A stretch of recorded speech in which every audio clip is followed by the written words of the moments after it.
Hello, my friends, and welcome back to another episode of Disgustingly Easy, the podcast for the long game. Now, it's that time of year again. Summer is on the calendar. It is incoming. We see it. We feel it. The days are getting that little bit more shiny, a little bit brighter, and we're all feeling the dull, sad, looming grey energy of winter start to lift. Here I am sitting in my sunny living room. It is so warm. It is so juicy, and I can feel it all on the tips of my fingers. Now, I guarantee some of you have already had the thought, maybe I need to drop a bit of weight before the weather starts to heat up too much. Maybe it's been sitting there for a few weeks.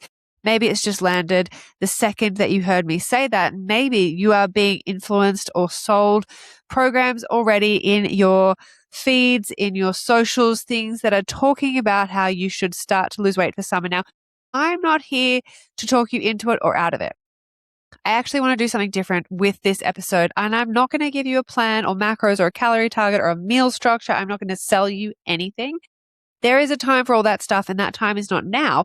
What I want to give you is the thinking, the actual conceptual stuff that I wish most people worked through before they decided they wanted to do a diet, do a deficit, or start to lose weight instead of after they'd already quit one. Now, let me remind you my background. So I am not just a fitness coach, a PT, someone who is qualified in fitness, but I am also a social worker and someone who has worked through eating disorders for myself. I have lost over 30 kilos in my postpartum and sustained it. And I have also supported more than 60 women through my program, The Long Game, to work towards their health and fitness goals in a really sustainable way. So, full disclosure, I'm not even talking about this from the outside of it. As of today, the 17th of August, I'm actually in week 0 or the week before I kick off into a deficit myself, doing it alongside my brother who is getting married in November and wanted a little bit of support to lose a couple of kilos before then. So if you want to see what it actually looks like week to week to run a deficit, not just the highlight reel, but the real version, I will be putting all of my journey on my Instagram stories the whole way through. Come watch. I will be honest and transparent with you about what sustainable fat loss looks like in practice, not just the shiny before and afters. Now, I'm also running my deficit alongside a course that I've actually written exactly for this. It's called Precision Phase. It's not going to be available until next year, so I'm not here to sell you that today. It is the 12-week structure behind everything I'm going to talk you through today. It talks to you about the readiness checks, the escalation and pause protocols if things go sideways, the operating system that gets built before you even think about dropping your calories. Right now, it's only available inside the Long Game, which is my membership, but it will go public in 2027. And I mention it because everything in this episode is the thinking behind that program. So I'm not inventing this or coming up with this on the fly. It's actually what I build alongside the people in my programs. So let's get into it. Now, the first thing most people don't understand about going into a diet phase is that a deficit is stress. Even if it's well-intentioned, it is stress.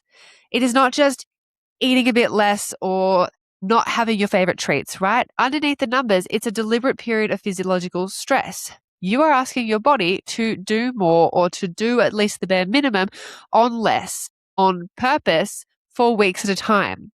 That's not a criticism of dieting. That's just genuinely how it works. Fat loss requires you to eat less than what your body currently requires, which is called maintenance. Here's the bit that people skip past.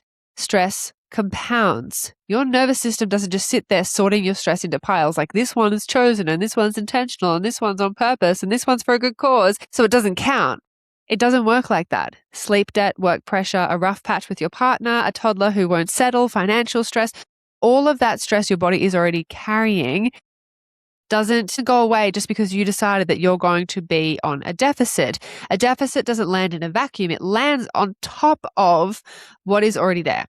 So before you even get to what should my calories be, what should I be eating, the first question is actually, how much room do I actually have right now to do this? Because if you're already running close to your limit, if you've got big transitions coming up, if you are going through something in your relationship, your family, your kids, adding a deficit isn't going to make you more disciplined. It's just more weight on top of a structure that's already under load.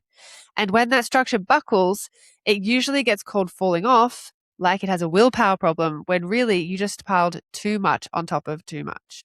My general steer here, without getting into the how of it, you need to do an honest audit of what's already on your plate before you add anything to it. And if the answer is it's a lot, that doesn't mean that you're never going to do a deficit. It just means you go in lighter than you'd planned, or you don't go in yet and you focus on something else. You don't need a perfectly clear runway to do this. You just need enough room to actually do it. The next thing I wanted to cover was that wanting it isn't the same as being resourced or ready for it. So this distinction matters a lot, and it's the one that almost nobody makes, right? Because wanting fat loss is something that we think of and we think we just action it straight away. We don't think about being resourced for fat loss, because you can want this. You can be motivated. You can be genuinely like, yes, fuck yeah, I'm ready in your head, and still not be in a position where a deficit is the right move for you right now. That's not a contradiction. It's just that true desire and capacity aren't the same measurement. I've had women in long game who joined me back in 2025, right at the beginning, whose goal is fat loss, who have still not been in the right place to do a deficit. Doesn't mean we do nothing, right? We eat well, we focus on maintenance, we focus on body composition and muscle growth and strength and capacity and durability and all of those other things. There is so much you can focus on that's not losing weight. Sometimes the most advanced move you can make is not starting yet. Choosing to stay at maintenance, to get your sleep sorted, to get your stress sorted, to get consistent with your training, to learn about your food.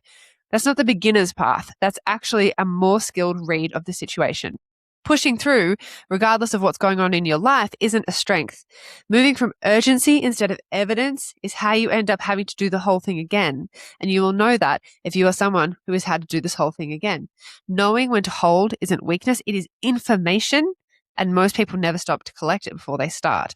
Now, if that's you, my recommendation here is don't treat this as a not yet consolation prize, right? Just because we can't do it now doesn't mean we fall into bad habits. This is your opportunity to have peak maintenance phase. Do the work, get the food under control, learn how to track, learn how to train, learn how to grow muscle so that when you do actually lose the body fat that you're looking to lose, there's something underneath it for you to show off, right? Consistency now is what makes the deficit, when it does happen, so much simpler and so much easier than it would have been otherwise. You're not learning the skills whilst also putting yourself under that psychological or physiological stress that we talked about in the beginning. Point number 3 is talking about why people fall off their diet phase, right? Why people fall off their deficit. And here's something worth knowing before you start, because it will change what you spend your energy protecting. Most people don't fail because of the food. They fail because of the emotional and cognitive load of deciding to be in a diet phase. Because a deficit doesn't just change your weight, it changes your brain a bit. It reduces your cognitive flexibility, your ability to adapt and shift and change your mind smoothly. It eats into working memory and mental bandwidth. You have less carbohydrates available to your brain, and it makes all or nothing thinking louder. Things that used to feel manageable start to feel binary, on track or blown it, with nothing in between. This means the idea of just having more willpower is genuinely bad advice, because it's asking you to produce more of the exact resource a deficit runs down. That is not a character flaw. That is literally biology doing what biology does under a calorie shortfall. The people who get through a deficit aren't the ones with more discipline. They're the ones who stop trying to negotiate decisions in the moment.